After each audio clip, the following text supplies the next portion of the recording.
Von Dutch was a motorcycle mechanic, artist, pinstriper, metal fabricator, knife maker, and gunsmith. Born September 7, 1929, as Kenneth Robert Howard, he followed in his father's footsteps, who was a sign painter in Los Angeles. By the age of 10, Von Dutch was able to paint and letter at a professional level.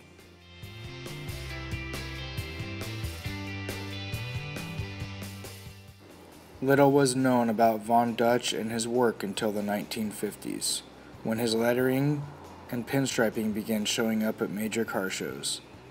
His work began to be featured in magazines by the mid-1950s. The custom cars and trucks of the 1940s and 50s relied on their smooth body lines and deep lacquer paint jobs to make a visual statement. Pinstriping would have detracted from the exterior of the vehicle, so custom pinstriping began being painted on the interior, mostly on the glove box and dashboards. It wasn't until 1954 when pinstriping became a very popular way to customize the exterior of your vehicle. Von Dutch became known for his unique style of pinstriping, but this wasn't his only talent. Dutch would soon be known for his flamboyant paint schemes, like the one seen here, which was referred to by many as desecrating a shrine. This was because most people couldn't afford a Mercedes-Benz 300 SL at this time. It was a way for Von Dutch to show his imagination, and that each piece of his artwork was completed the way Dutch envisioned it. If you took a car to Dutch to have customized, he didn't care what design scheme you wanted. He would create his own unique paint scheme for each and every project he took on. In addition to his automotive paint designs, Von Dutch was also the first to perform airbrushed artwork on clothing. This example shown here is some of his airbrush work on a zippered collared sweatshirt. On the back of the sweatshirt, it is titled Sheet Iron Womb, signed and dated in 1958. This is indicative of Von Dutch's wild imagination. We see in this piece that the sheet metal design car mimics a pregnant woman with a driver in her womb.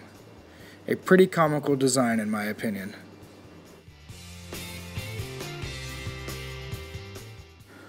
Dutch considered himself as an artist, producing numerous oil on canvas paintings, which are now considered to be long lost. This is an example of his airbrush and pinstriping art that was completed on a piece of cardboard titled I Am a Rabbit Too, signed and dated in 1956. Dutch continued to produce artwork throughout the 1960s, and this piece pictured here is titled Goodbye Cruel World and was dated in 1965. This painting is oil on canvas and features an exaggerated perspective that would be a common theme found in most of Dutch's later pieces of artwork.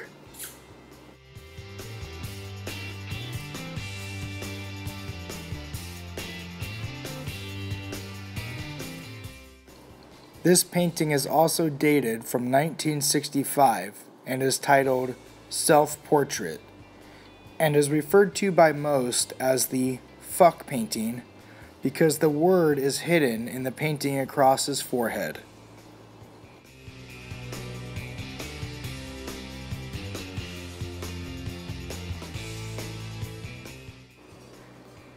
Shown here are 3 other Von Dutch original paintings that show his wild imagination.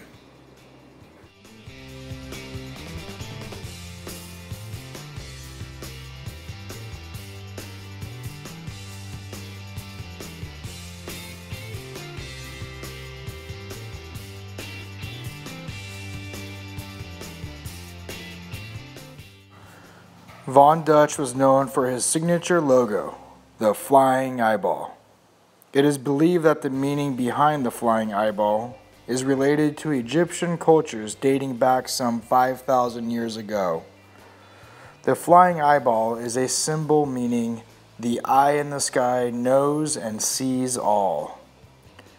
Dutch believed this motto and made this his own signature by adding wings to the eyeball and his own style.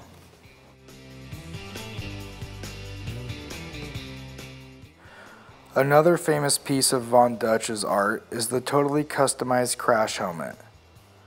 The helmet is from 1950 and is made of aluminum with a leather chin strap, red tape trim, and a rubber baby's pacifier on the top as an insult against California's helmet law, which went into effect in 1992. Dutch worked on this helmet for 40 years. He hand-engraved the entire surface of the helmet with motorcycle brand names each time he worked on that make of motorcycle, serving as a tattoo-style history of the bikes he owned and loved. On the back of the helmet is his own logo to signify the owner of the helmet. Pinstriper Franco Costanza, also known as Von Franco, remembers a job Von Dutch did on a 1934 Ford. He painted a tiny ladybug on one pillar just to annoy the owner. Once the owner found the ladybug, he demanded that Dutch remove it. And remove it he did. He took a hammer to it and ruined the paint job on the car, and promptly told the owner to get out of his shop. Dutch did not care much for people and what they thought of him. In another instance, writer Ken Gross tells the tale of a kid who drove his car west just to have it pinstriped by Von Dutch. Dutch painted a diapered caveman on the glove compartment door, holding a bloody headless cat. The owner kept the artwork, but covered it with cardboard whenever he went on a date out of embarrassment. I've always been a car enthusiast and a fan of the hot rod style. In working on this project, I was able to gain a lot of knowledge about this culture and Von Dutch's style and personality. Many people have heard of the name Von Dutch, but don't know the history behind the name. I hope you enjoyed this history as much as I did, and may Von Dutch forever live on.